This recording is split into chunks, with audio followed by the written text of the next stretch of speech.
Good evening, everybody. This is Lorraine Alternative Homesteading. It's June 10, 2024, 11:36 p.m. So it's almost midnight here in Eastern Kentucky. And I don't know if you can see this, but my phone is vibrating. Hopefully when I upload this, it won't be. But this is what the perps do. They've done it to both of my phones now. But anyway, I wanted to read to you some comments made by you guys. I know that some people send me direct emails because they don't want to post on the comments section. You know, a lot of times they get stalked. People see their comments there, harass them or tag them. Yes, there is a particular cyber stalker out there that you all know and don't love who tends to stalk targeted people only and then tags the subscribers subscribe to that targeted person. So it becomes very annoying. So anyway, so I have I received an email this morning, and it is from a female, targeted female. She says, "Hi sis, I just realized this is not gang stalking. It's game stalking, like a squid game. The goal?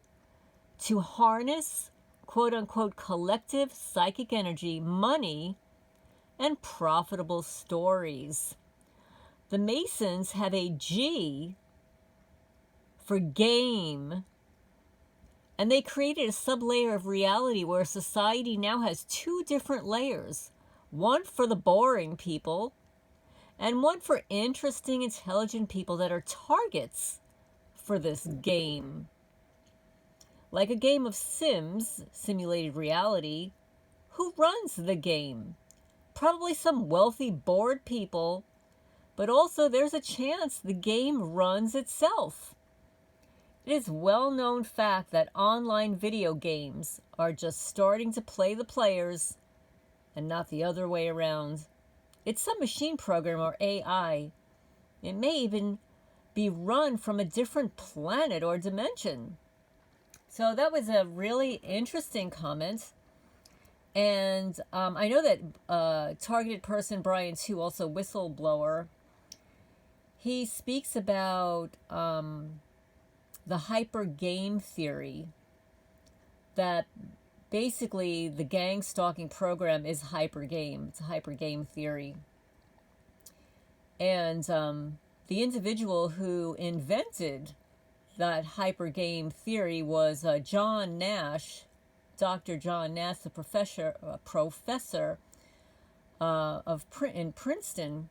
And it turns out that he too was a targeted individual.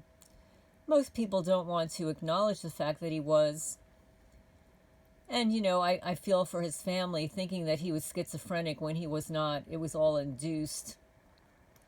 He was absolutely brilliant, so brilliant, and people became envious and jealous of him, and they wanted to take him out. So they actually did the psychiatric reprisal, and they gave him 2 years, I think it was 2 years of electroshock therapy. Imagine, you're a creative genius. You invent the game theory, right? The hyper game theory. Princeton mathematical genius professor.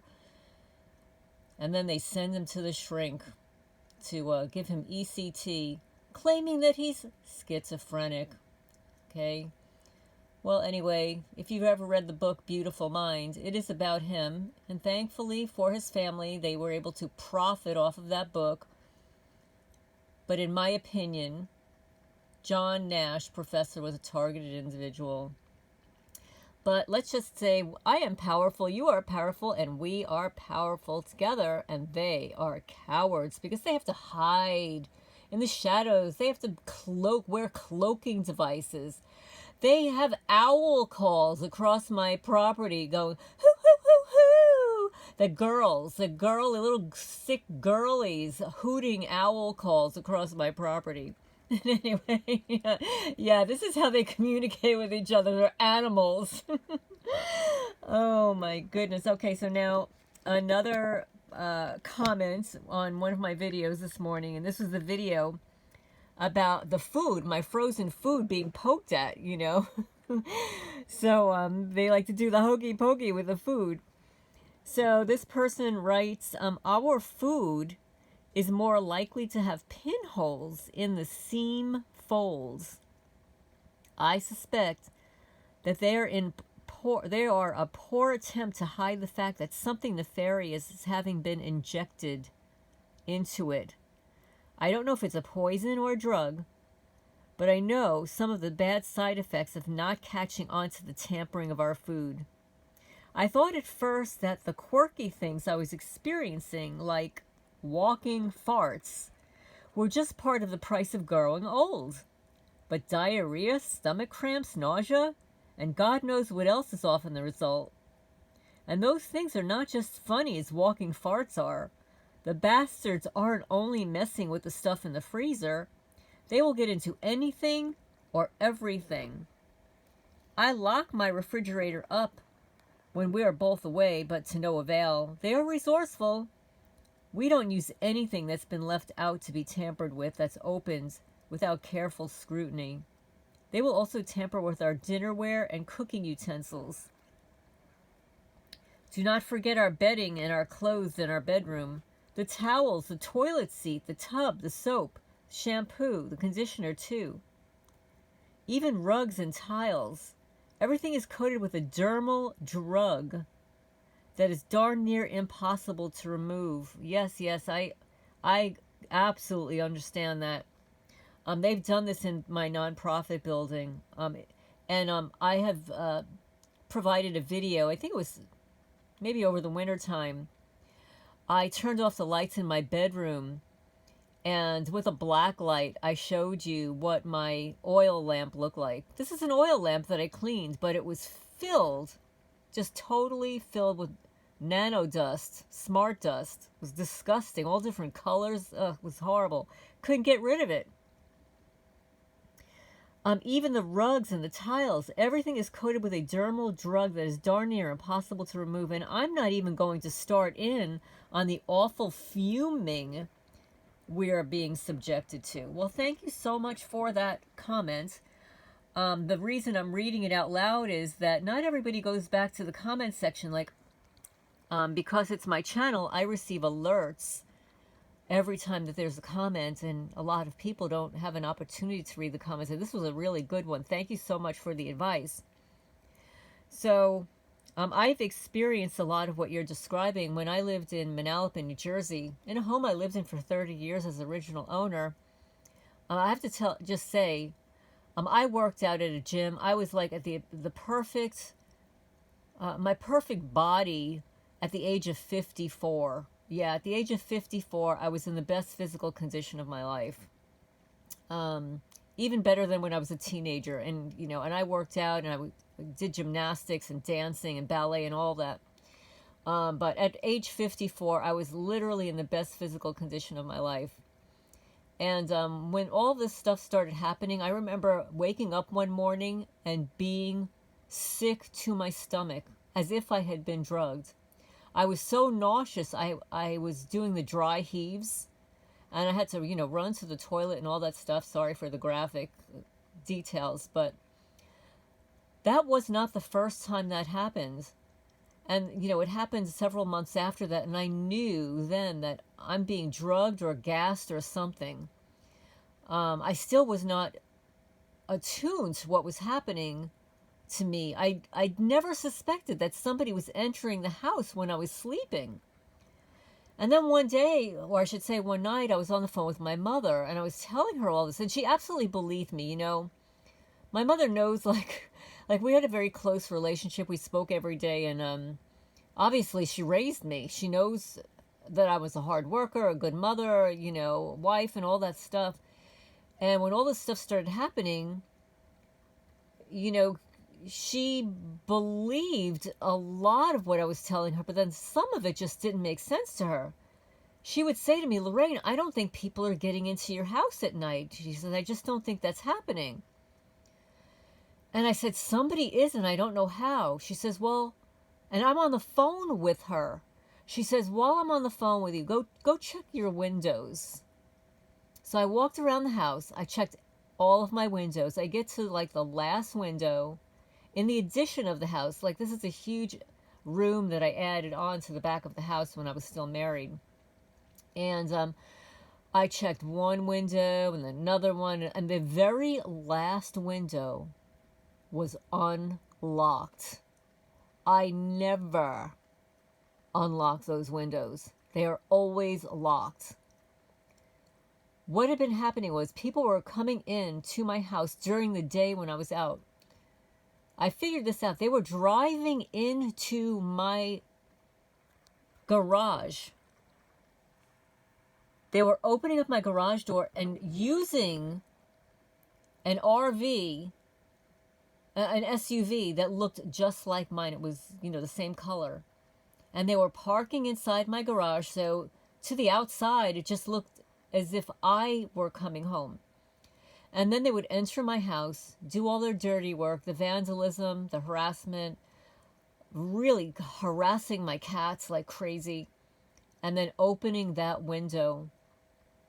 They did other things. They were opening and unlocking my slider door until I installed pins, both top and bottom, so that they could not remove that door. And that was a Pella door I had, with the blinds in between, and they totally vandalized that door, which was a few $1,000s. Yeah, they totally vandalized it.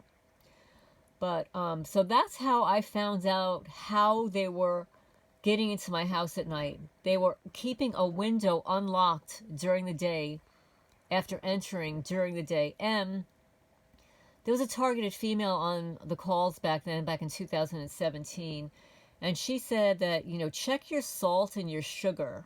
Most people keep salt and sugar either in a shaker or in a sugar bowl, just as I did. And she said, if you see like the sugar or the salt balling up,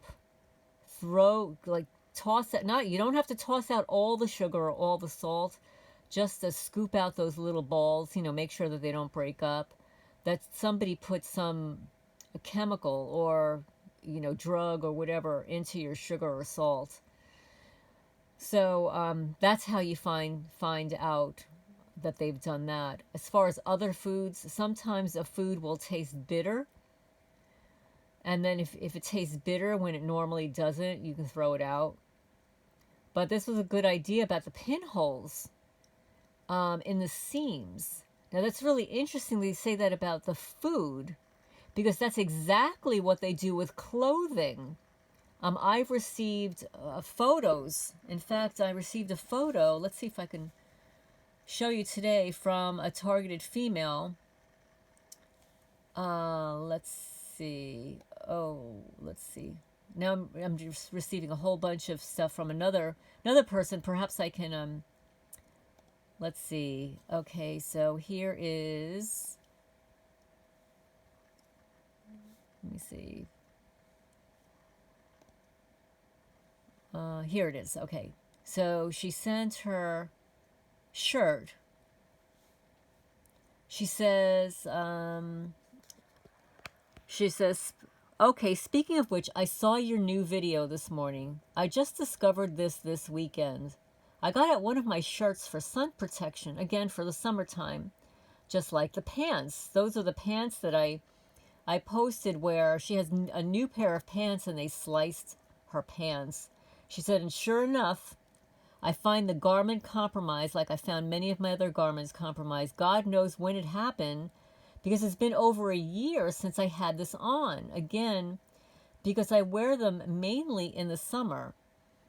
This is not just any old shirt. It's pricey. And it actually carries an SPF for sun protection of 45. I have had to have 8 surgeries for skin cancer in my lifetime. This actually can be classified as a medical device, and I am legitimately able to use the cost toward medical expenses. I had 8 to 10 of these shirts, and now I'm down to 4 or 5. Notice the second picture. Who does that? Notice in the first picture where the gouge is, which makes it completely unbearable. These things are definitely an indication of a disturbed mind. What else can I say? There are no words for these wackos. Okay, so let me show you her shirt. Okay, let me increase it in size here. Well, it's kind of hard to see, but what they did is they damaged, let me see, her shirt here. And where's the other picture? Right here. Right here. They stabbed her shirt here. Look.